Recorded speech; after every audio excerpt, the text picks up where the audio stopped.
우리가 호주 사회를 살면서 좋게 여겨지는 것은 비교적 경제적으로 안정이 되고 우리가 먹고 사는데 큰 어려움이 없는 그런 사회적인 시스템이 갖추어져 있다고 하는 점에서 호주의 생활을 우리들이 어느 정도는 만족하게 여긴다고 생각할 수 있습니다.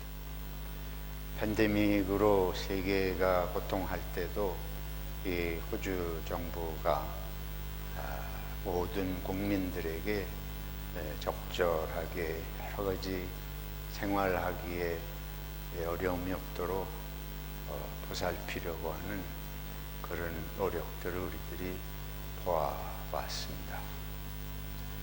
경제라고 하는 것은 인간 삶에 있어서 가장 중요한 요소 중에 하나라고 볼 수 있습니다. 공산주의가 실패한 첫 번째 원인이 경제의 실패입니다. 그들은 가난한 자들과 부자들이 함께 잘 사는, 그래서 강제적으로 혁명을 통해서 부자들의 것을 빼앗고 가난한 자들하고 함께 같이 살 수 있는 바른 그 공산, 그 공자가 커뮤니즘, 그 공이 함께라는 의미 아니에요. 그래서 함께 사는 세계를 추구한다고 했지만은 그 실패의 첫째 원인은 인간의 본성에 대한 이해를 제대로 하지 못한 것입니다. 인간의 죄성이 있고 이기심이 있어서 내 것이 되지 않으면 열심을 내지 않습니다.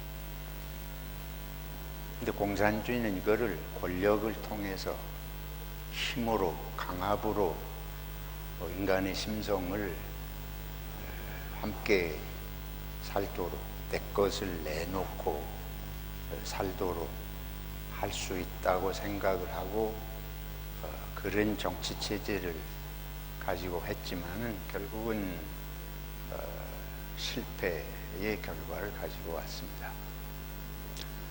그래서 소련을 비롯한 동구라파가 동유럽이 패망을 하고 중국과 북한, 베트남이라든지 몇 군데 공산주의가 아직 남아있지만은 이들도 명분은 공산주의지만은 계획경제, 통제경제, 그러니까 중앙집권을 통해서 중앙정부에서 모든 경제 시스템을 생산과 분배를 완전히 국가가 통제하는 이런 시스템은 이제 사라졌습니다. 그래서 중국도 등소평 이후에 시장경제를 통해서 국가의 통제적인 것을 어느 정도 포기하고 시장경제적으로 움직여요. 베트남도 마찬가지입니다. 북한도 아직 가장 지상의 폐쇄적인 공동체 중에 하나이긴 하지만은 북한도 그런 시장경제적인 것을 완전히 통제하지 못하는 상황에 들어가 있는 것으로 보입니다. 예를 들어서 북한의 장마당이 선다. 장마당이 선다는 것은 물건을 자기들이 필요한 걸 사고 파는 게 북한에서 이루어진다 하는 거예요. 완벽한 공산주의라는 건 국가가 다 생산하고 분배를 국가가 하는 시스템인데 이제 그런 것들이 더 이상 통하지 않는 것을 말하는 것입니다. 그래서 공산주의가 무너진 것은 바로 이런 경제의 실패라고 볼 수가 있습니다. 그런데 그런 완전 자유경제, 시장경제 시스템을 또 운영하는 것이 자본주의 사회입니다. 그러면 자본주의 사회는 또 경제적으로 완벽하냐? 그것도 그렇지 않잖아요. 가진 자는 있는 자본을 가지고 그걸 투자를 해서 더 부자가 되고, 가난한 사람은 투자해서 돈을 만들어낼 만한 기본 자본이 없으니까 가난한 자는 더 가난해지고 하는 빈익빈 부익부의 문제를 자본주의 사회는 또 극복하는 것이 쉽지 않습니다. 그래서 이런 양극적인 상황을 어느 정도 조화를 이루려고 하는 것이 호주의 사회민주주의적인 시스템이라고 볼 수가 있습니다. 공산주의 같이 완벽한 중앙정부의 국가가 통제를 하진 않지만은, 그러나 국가에서 많이 버는 사람은 세금을 많이 내고,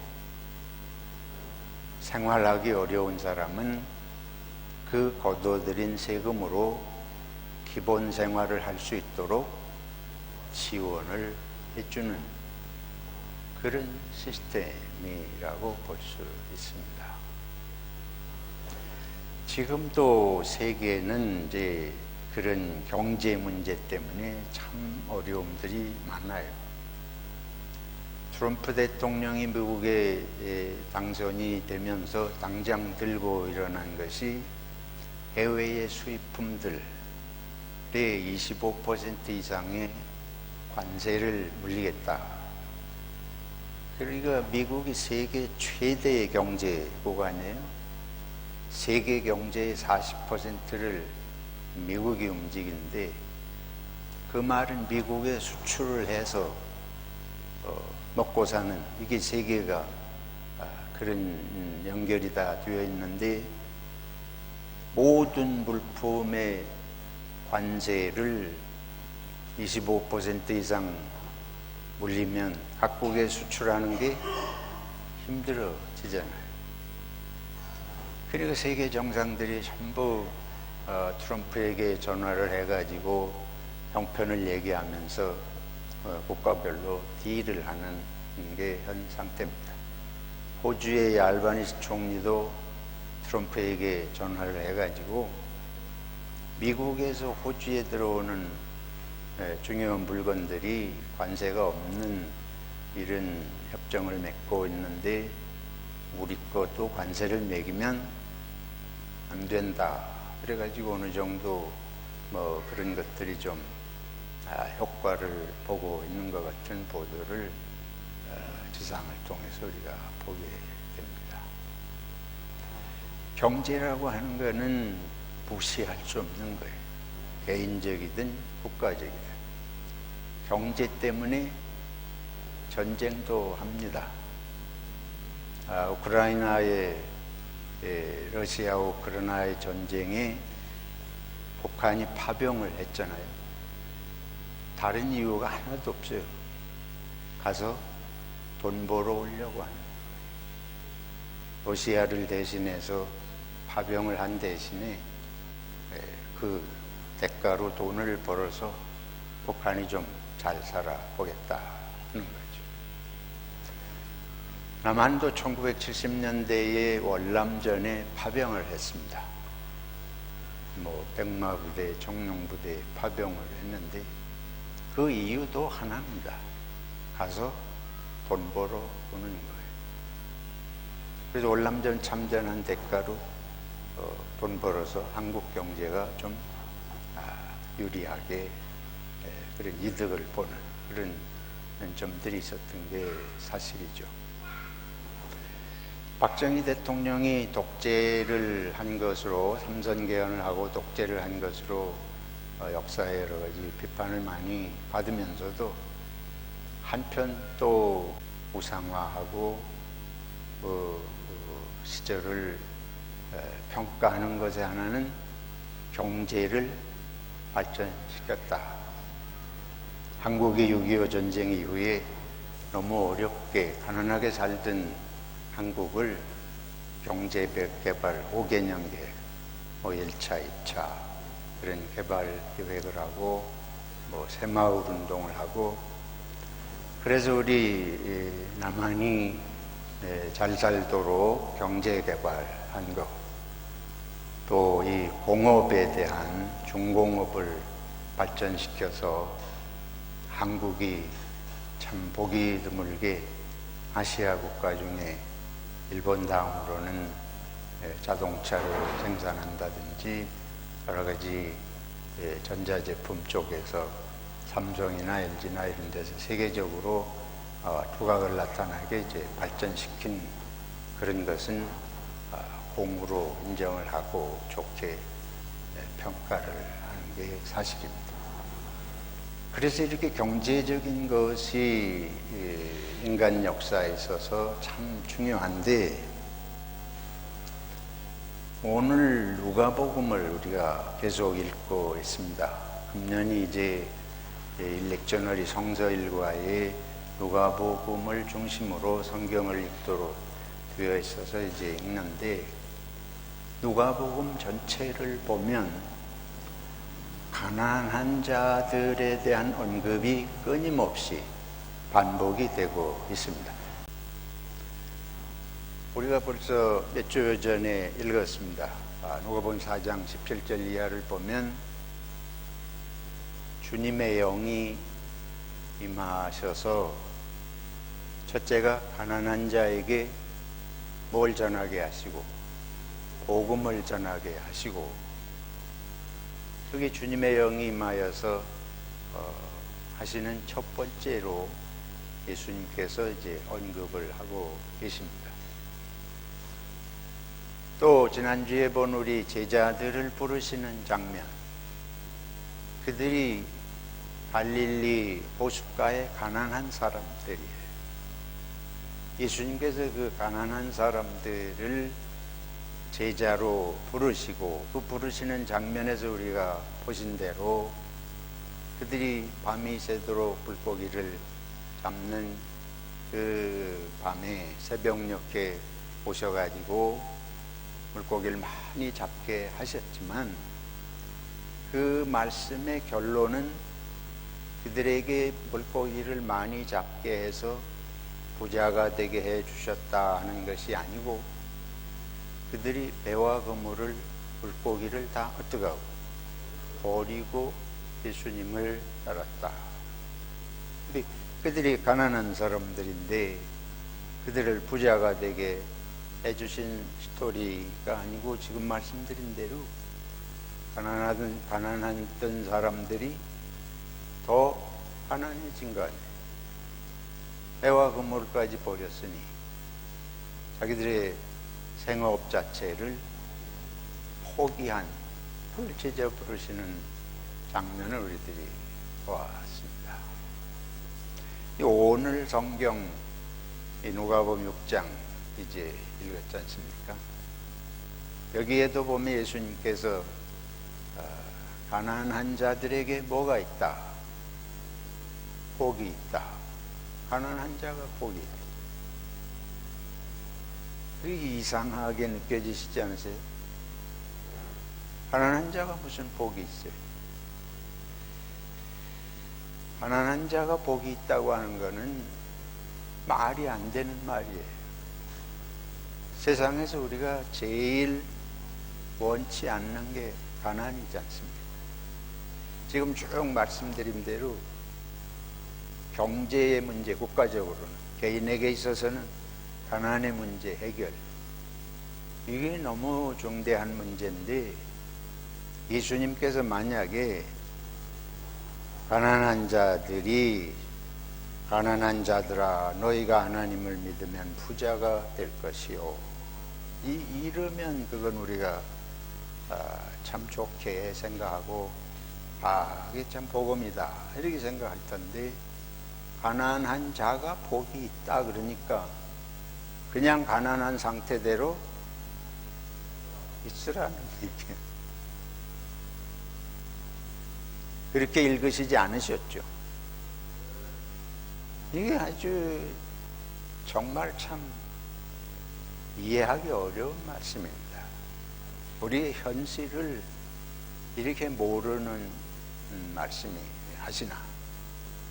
이 우리에게 무슨 희망을, 하나님의 나라가 우리에게 희망을 주셔야지 이런 말씀을 하시는가. 그래서 이 말을 가만히 새겨보면 참 마음에 들지 않습니다. 가난한 자가 복이 있다. 그 말은 그거 고상한 표현이에요. 가난한 자가 복을 받은 사람이다. 더 직접적으로 우리식으로 표현하면 그런 거예요. 가난한 사람은 복을 받은 사람이다. 그러니까 이건 말도 안 되는 소리.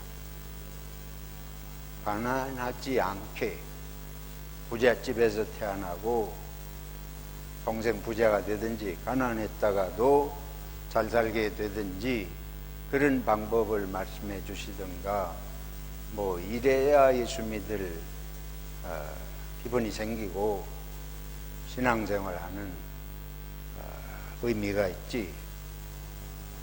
예수님께서 왜 이런 말씀을 하시나? 예수님이 그걸 모르시겠어요?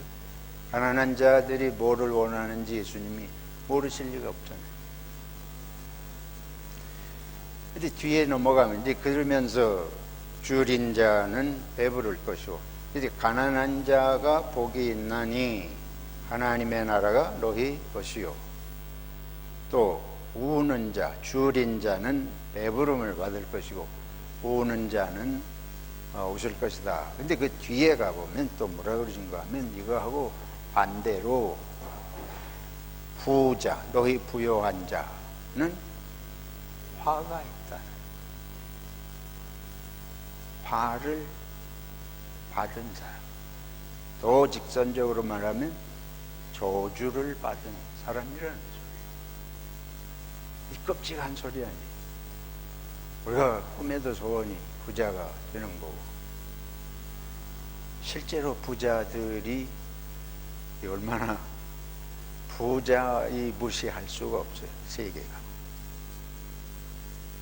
트럼프 대통령이 일론 머스크라고 하는 사람을 아예 같이 여기 뉴욕 타임스에서 쓴 칼럼을 시드니 모닝 헤럴드가 그대로 옮겼어요. 그거를 그제 읽어보니까 대통령이 둘이다. 하나는 트럼프고 하나는 일론 머스크. 내놓고 트럼프 대통령의 집무실에 일론 머스크가 자기 5살 된 아들을 목마를 태우고 들어가서 거기 히덕거리면서 정치 얘기를 하는 얘기가 실렸습니다. 세상이 상상할 수 없는. 그거 왜 그러냐? 일론 머스크가 뭐가 많으니까? 돈이 많아요. 돈의 위력이에요. 이게 지금 세상입니다. 근데 이 트럼프도 돈 쫓는 사람이거든. 그 사람도 부동산에 아주 일가견이 있는 사람이고, 이제 저기 가자 지구하고 이스라엘하고 한날 싸움이잖아요. 가자 지구를 그 이슬람 무력 단체인 하마스가 그걸 기점으로 해서 자꾸 문제를 일으키니까 트럼프가 내놓은 방안이 뭐냐 하면 가자 지구에 있는 230만 명의 주민을 딴 나라로 다 옮기고 요르단이나 무슨 사우디 같은 데로 다 이주시키고 거기들을 자기들이 세계적인 관광지로 휴양지로 개발을 하겠다. 이러니까 부동산업자다운 생각이다. 뭐 이러고 이제 반우스개로 하는 얘기가 나옵니다. 이런 세상이. 그런데 예수님께서 부자들이 너희는 저주를 받은 사람들이다.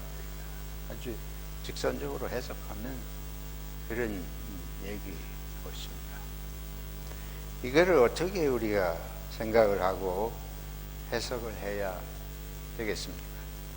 아무도 기독교인이 되어도 이 성경을 나한테 적용하고 싶지 않습니다. 그거 솔직한 우리 본성 아니에요. 그래서 이런 성경을 이제 조금 완화시켜서 보면 어떻게 생각하는가 하면 마태복음 5장에 가면 여기 누가복음 6장은 가난한 자는 복이 있나니 이렇게 되어 있는데, 마태복음 5장에 가면 심령이 가난한 자는 복이 있나니 이러면 우리가 조금 피해가기가 쉽죠. 현실적인 문제하고 상관이 없이 마음 얘기를 하면 뭐 내 마음은 누가 볼 리도 없고 뭐 마음에 대한 평가야 여러 가지로 유동적으로 할 수 있으니까 그냥 넘어갈 수 있겠는데, 이건 직접적으로 여기는 심령이란 표현 없이 그냥 직접 가난한 자로 이렇게 언급을 하고 있습니다. 그래서 이 의미를 좀 생각을 해 보도록 하겠습니다. 지금 쭉 이 경제 문제에 대해서 말씀을 드렸는데, 가난의 문제를 해결하겠다고 공산주의가 혁명을 해가지고 강제적으로 이 재산 분배의 문제를 거머쥐고 통제를 했는데, 경제와 권력이 이게 붙은 거예요. 경제와 권력이 붙어가지고 명분은 다 같이 살게 하겠다 하는 말을 했지만은, 권력을 쥔 자들이 부자들을 그 권력의 힘으로 부를, 재산을 다 내놓게 하고 이러는데, 권력을 쥔 자는 자기 재산을 내놓지 않습니다. 권력을 가지고 남의 재산은 뺏어서 조금 사람들에게 주는 것 같은데, 그 권력을 가지고 자기는 10배, 100배를 부풀리는 거예요. 박정희가 독재를 하면서 국민을 잘 살게 하는 정책을 썼고 성공을 했고 그런 점이 있지만, 그가 얼마나 부자가 된지, 재산이 얼마나 많은지 아무도 모르죠. 그러니까 그 자녀들이 지금도 어마어마한 재산들을 가지고 있잖아요. 유경재단을 비롯해서 한국의 여러 그런 관련 그 부를 한 손에 쥐고 있습니다. 전두환 씨가 그 군부 독재하면서 기업을 뭐 손에 쥐라 펴라 하면서 한국을 온통 휘둘렀는데, 그 재산이 몇 천억이 되는지 알 수가 없어요. 노태우 씨가 그를 뒤이어가지고 대통령이 됐는데, 그래도 노태우 씨는 조금 이제 재판받고 감옥에 가고 하면서 5천억인가 얼마를 환수를 했잖아요. 근데 그것도 다 한 것이 아니에요. 그들이 가지고 있는 재산은 아무리 많이 내놔도 여전히 몇 세대를 부자로 살 수 있는 재산을 다 가지고 있습니다. 북한 사람이 다 굶어 죽어가도 김정은이는 어마어마한 부를 누리고 있지 않습니까? 이게 문제고, 말은 함께 잘 살겠다 그러지만 자기의 부는 내놓지 않는 거예요. 자기 권력은 내놓지 않습니다.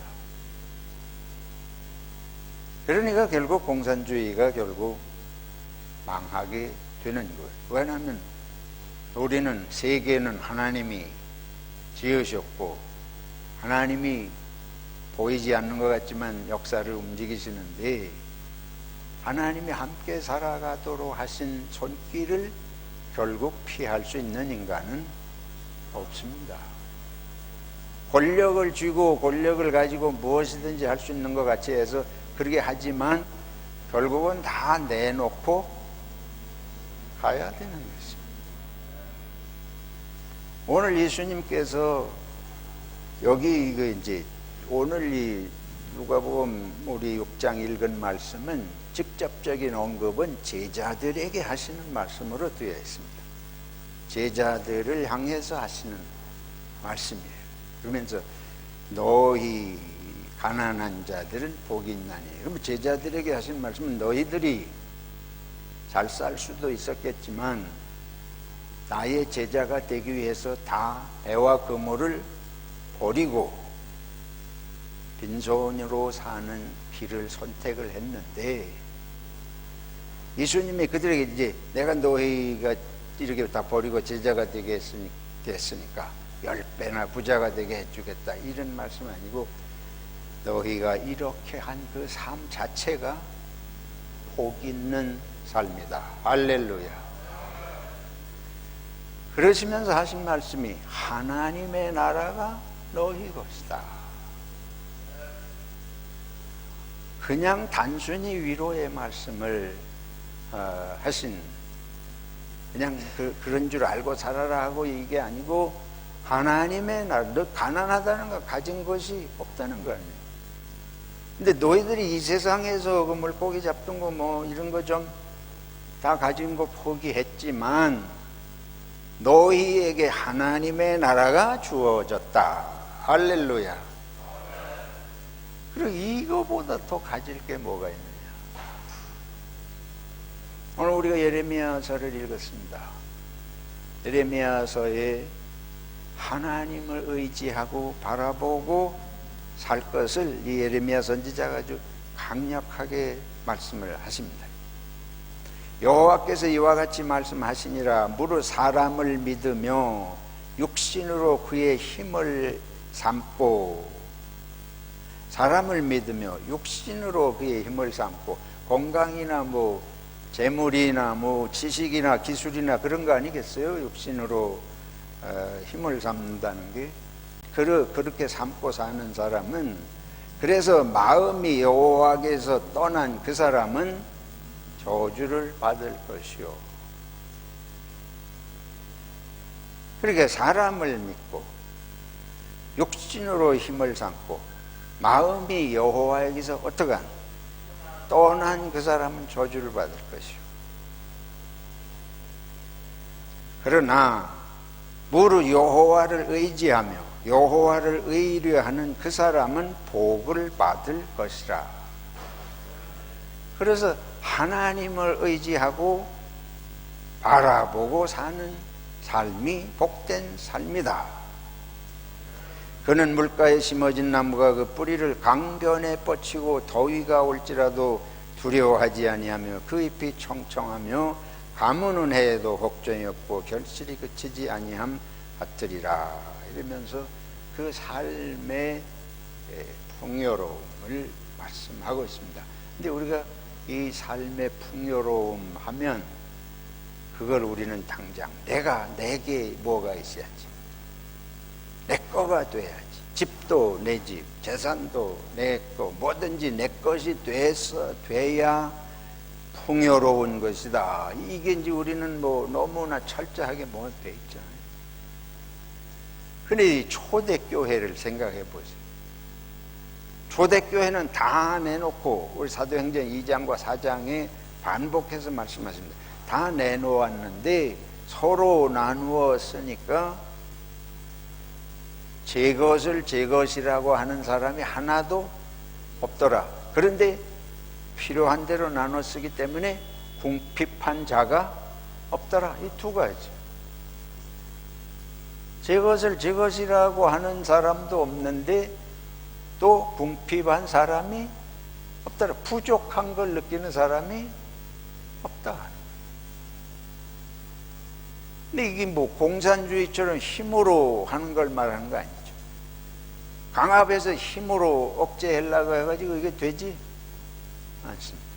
근데 예수님께서 제자들을 향하여 하신 말씀은 너희 같이 하나님의 나라를 향하여 스스로 이런 것들을 내려놓고 주님의 제자의 길을 가는 이 사람들에게 하나님의 나라가 바로 이러한 사람들의 것이다.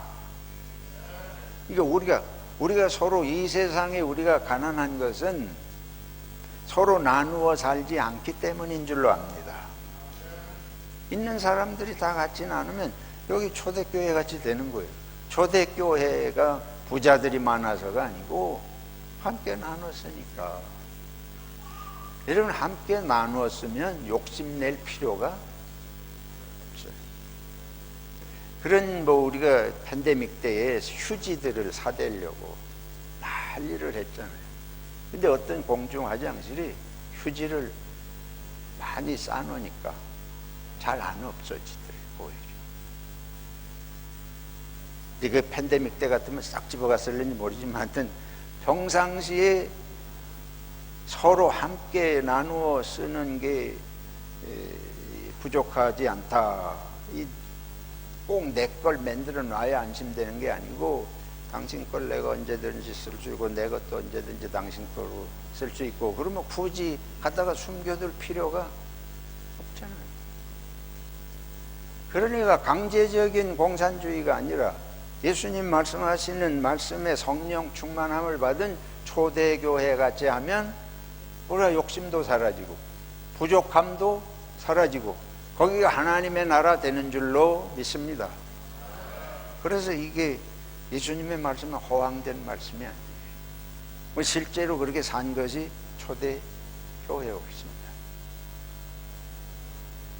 그래서 우리들이 이 성경의 말씀, 예수님이 하신 말씀들은 깊이 생각하면 그거보다 진리가 없습니다. 그거는 비현실적인 게 아니고 가장 현실적으로 우리들을 행복하게 해주고 우리들 마음속에 평화를 줄 수 있는 삶의 방식은 바로 이런 것이다. 호주 보세요. 아까 말씀드린 대로 어느 정도의 사회주의적인 성격이 있습니다. 사회주의라는 것은 뭔가 하면 사회가 같이 살자는 거예요. 자본주의는 개인의 능력대로 산다. 근데 공산주의는 강압적으로 온 세상을 그렇게 하려는 거고. 근데 사회 민주주의라는 복합적인 말이잖아요. 민주적으로 하되 사회가 함께 사는 일을 기본적으로 추구하자. 그래서 호주 같은 나라나 스웨덴이나 북유럽 같은 나라들 그런 시스템이라고 볼 수가 있습니다. 근데 예수님께서 말씀하시는 초대교회 모습, 그거의 핵심은 자발적으로 내려놓는, 자원해서 함께하면 거기는 천국이 된다 하는 말씀을 하시는 겁니다. 그래서 제자들에게 너희가 내 제자가 되고 하나님을 믿으면 부자가 되게 해 주실 것이다 라고 말씀하시지 않고 하나님의 나라를 향하여 스스로 내어놓는 너희가 복받은 사람들이다. 자기 스스로 내어놓으면 기쁘잖아요. 내 걸 내놓아서 같이 먹고 사는 걸 보면 기쁘지 않습니까?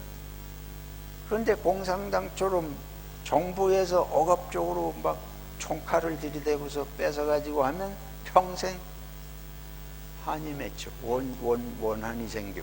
그리고 뒤로는 또 따로 무언가를 하려고. 그래서 이건 끝이 없는 거예요. 어떤 사람을 예수 믿는다고 부자 되게 해주는 식으로 세계 문제를 해결할 길도 없겠지만은 그런 식으로 해가지고 인류의 평화가 오지를 않죠. 자기 것을 결론입니다. 스스로 내어놓을 수 있는 마음보다 위대한 마음이 없습니다. 스스로 내어놓는 일보다 위대한 일은 없습니다. 그리고 우리는 거꾸로 생각합니다. 내 이름을 내기 위해서 뭔가 위대한 걸 해야 되는 것 같은데 쫓겨 살잖아요. 이름도 함께 나누고 마음도 함께 나누면 행복한 줄로 믿습니다. 저희 집사람에게 제가 우리 집사람은 나하고 마음이 함께해. 저희 집사람이 생각할 때 우리 남편은 나하고 마음을 함께해. 그러면 행복하잖아요. 그거보다 우리가 더 행복한 건 뭐 있습니까? 교회 갔더니 우리 성도님들이 다 나를 이해를 해. 다 내 마음 같아. 슬프면 같이 슬퍼해줘. 기쁘면 같이 기뻐해줘. 그러면 교회 가는 게 행복하지 않을 리가 없잖아요. 근데 세상은 안 그렇게 되니까. 근데 교회 갔는데도 이 나를 알아주지 않고, 알아준다기보다 내 마음 내어놓을 곳이 없다. 내 아픔을 함께 해줄 사람이 없다. 그러면 우리들이 어떻게 평화가 있겠어? 어떻게 기쁨이 있겠어? 그래서 예수님의 말씀은 진리인 걸 생각하고, 사랑하는 성도 여러분, 전하 여러분이나 욕심을 낼 것이 아니고 마음을 헤아리고 나누려고 하면 주님이 함께 하시고 하나님께서 우리의 평화도 주시지만 그걸 통해서 또 길을 열어주실 줄로 믿습니다.